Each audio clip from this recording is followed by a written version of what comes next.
Assalamualaikum warahmatullahi wabarakatuh. Salam sejahtera untuk kita semua.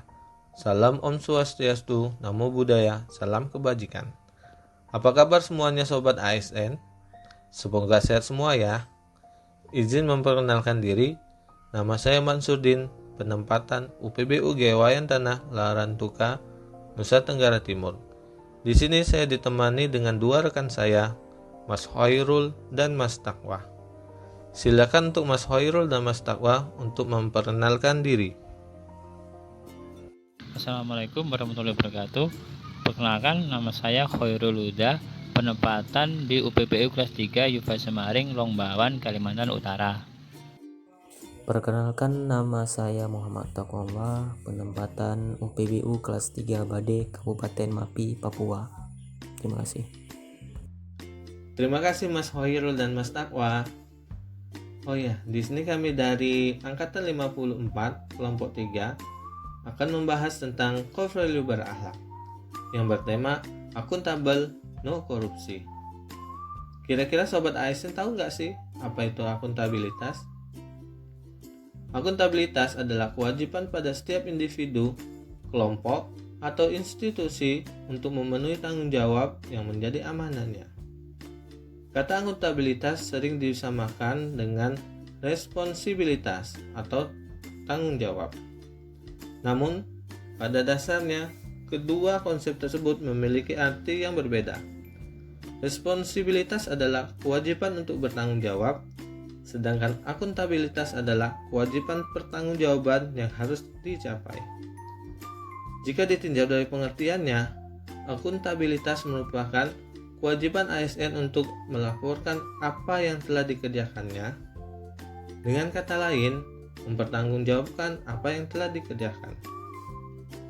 Tujuan utama dari akuntabilitas adalah untuk memperbaiki kinerja ASN dalam memberikan pelayanan kepada masyarakat.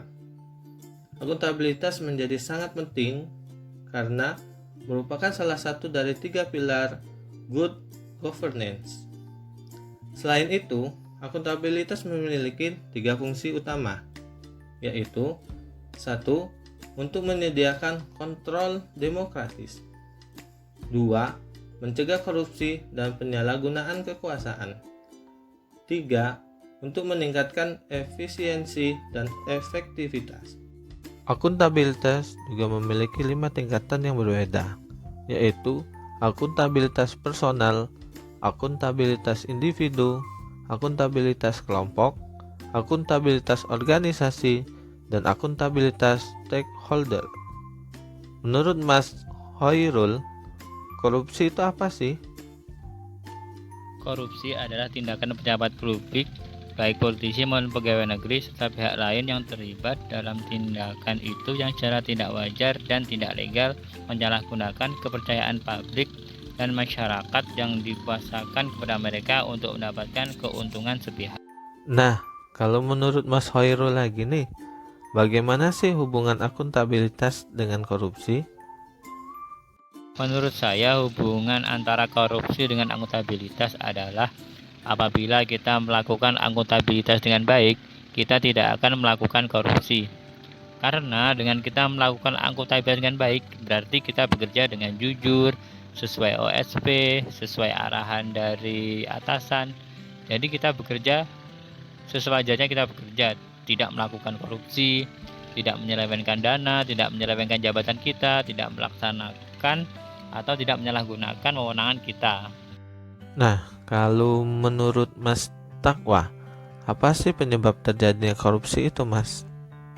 Menurut saya, penyebabnya adalah adanya sifat selalu merasa kurang, moral melemah, penghasilan kurang mencukupi, kebutuhan hidup yang mendesak, gaya hidup konsumtif, malas atau tidak bekerja, kurangnya sikap keteladanan pemimpinan, tidak ada kultur organisasi yang benar, kurangnya sistem akuntabilitas yang benar, kelemahan sistem pengendalian manajemen, dan manajemen cenderung menutupi korupsi.